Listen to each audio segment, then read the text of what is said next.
It is only the self being aware of the self. Is it not worth to be clear about that? Because it can otherwise feel like, yes, I'm aware of the self. So the speaker and that which it claims to be aware of, are they too?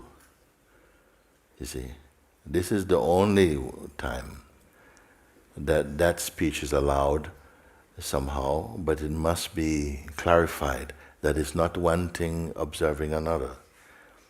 In every other perspective, that case is true. I'm aware of my mind. I can see the patterns. There's a distance, there's a gap. And from that space we can say, well, if you're observing that, you cannot be that. All those cases are right, except for this one time when it is clear I am the self. And yes, I can see this. No, I cannot see it. You see, that's the one time I would put. And the example I gave, which I think still is valid and helpful, is when I say that if you take the example of a sharp sword or something, it can cut so many things, but it cannot cut itself. Because it is one. It is one unit, not two. Or the eyes that can see so many forms, but the eyes cannot see themselves. You see? Or a scale that can weigh so many objects it can weigh, but itself it cannot weigh, because it is one. Similarly, we are one. You cannot see yourself, not in that's why I call it a non-phenomenal recognition. You see why? So it's not I am looking at the self, oh yes, because then who is looking at the self? Who can do that? And then even the statement, yes, when I'm in the self, who is speaking? You see? Is it the self? Is it two selves? What is it? You see? So this becomes more and more clear, and experientially. When it's experienced and verified inside the heart, you see, when you speak again in this manner, it doesn't seem right in your mouth. You see, it doesn't. It's like trying to chew a stone or something. Sometimes you will not be able to say some things anymore. If they have really landed in your heart, that understanding, some words you will not be able to speak. The mouth won't help you. You see? This is when the understanding happens. Or if you speak them, they will feel, no, it's not right. And something will move to correct it. So I'm happy you mentioned that point, you see? That you're aware that it's not that, okay, that I'm seeing the self. You're aware that there's only the self.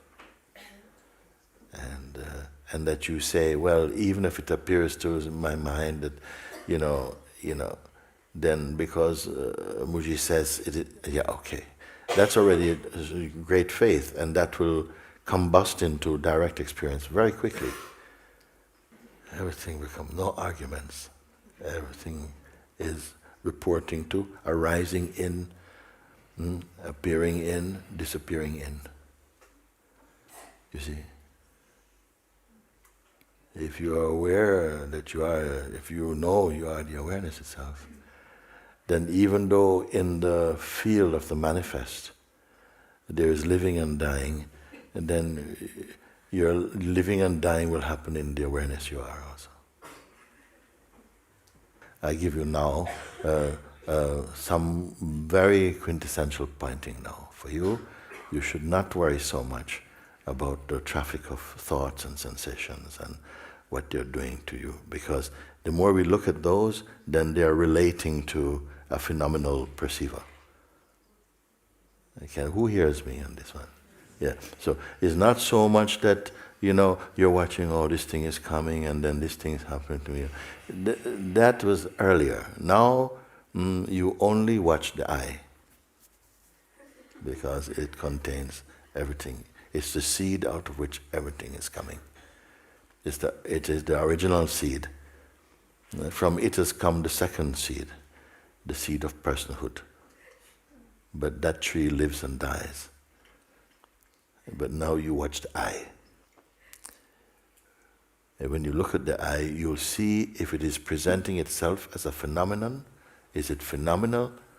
Is it the person? Is it the sense of presence? Or is it the absolute speaking? If you catch each time, you see something you said, yeah, now this thing is happening to me and I don't know how. And so who's speaking? Who's speaking? You see? Not what he's speaking about. That was earlier. What is speaking about? Oh, you're thinking about me. Oh no, it was her. You see, this is in the minefield. You know, now we are coming out of that. Now you watch who is the subject to this proclamation. This is very important that I'm able to be saying this to you, because until there is the capacity to really hear this, it won't be spoken, you see. And it's not deliberate. It's not say, today I want to talk. No, because you have said what you have said now, then I can say now to you, don't so much watch the stories and the thing and this is coming and the relative world of interactions. No, you watch I. Because first arising, the firstborn is the feeling I. Watch what this I, if it is what shape it's taking, you see. So far, in most of our lives maybe even, it has adopted the position of the person. And it's been comfortable and uncomfortable as the person. This thing happened to me and it was so wonderful. Oh, I had the best, it was so good. And I was meditating and I saw all these beautiful lights and I saw all this thing and then this thing turned from white into purple and the purple come right here. No. For you, no, you don't worry about that. Don't worry about that. That is people maybe searching for, a spiritual experience or something. But that's okay, it can happen as well too, because all this, once the lid is taken off the consciousness, it will dance in all kinds of ways. But for you, it doesn't matter what color they have, that doesn't relevant for you. What is, to whom is it arising, you see? The sense of, this natural sense, the intuitive, subjective sense of being, you see. If it is from the person, yeah, and so on, so on, so it's a bit more personal. If it's personal, it better be very light and playful.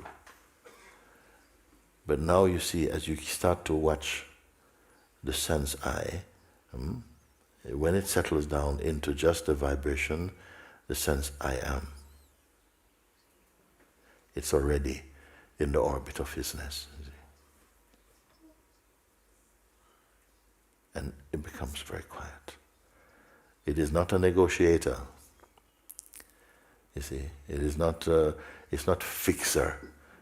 Just because it's aware of itself, everything takes the proper position, and everything comes into natural alignment. This is the power of consciousness.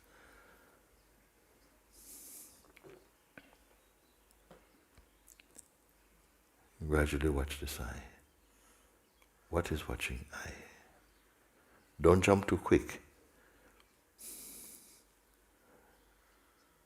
Be one with this I, the I that is not jumping about, not the I person. First, really be established in the I presence, the sense I am. The I am without history, who is not attached to the concept of future and change and so on. It is the stable.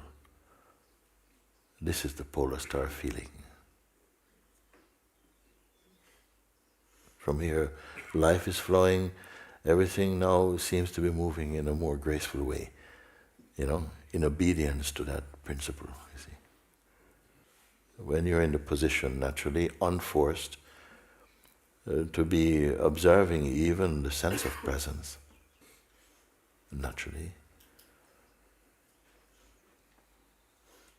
you're in the unqualified state. This, the wordless, the uncreated, the unfluctuating, the imperishable. These are words that they don't touch it even. You cannot have conversations about that. You can have conversations up to the point of the I am. What I tell you right now, we don't even have to speak anything more today even.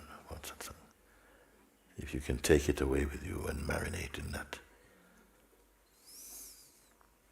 Because it will be the mind itself that says, yeah, okay. And, okay, I've got another question. No.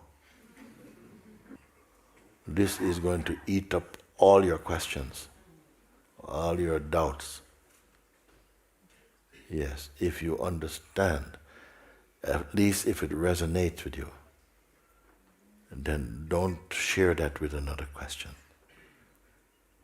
Don't touch another idea, because it will it will appear to dilute what I've said, but that dilution doesn't really happen. What will happen is that the mind and attention will go into a state of fragmentation, and you'll not be able to hold onto the words I speak.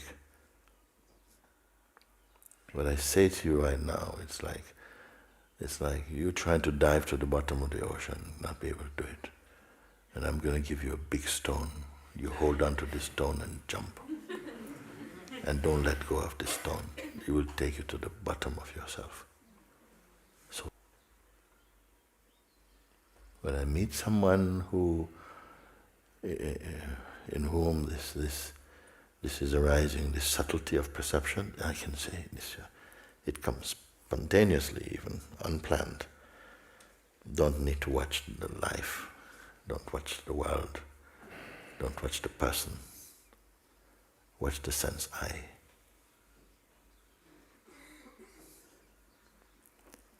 Because out of the I springs the world. I'm waiting for such moments, you see, to share with you.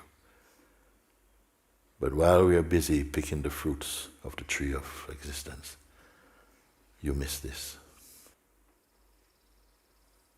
Now I've said it to you, I don't want to let it go now.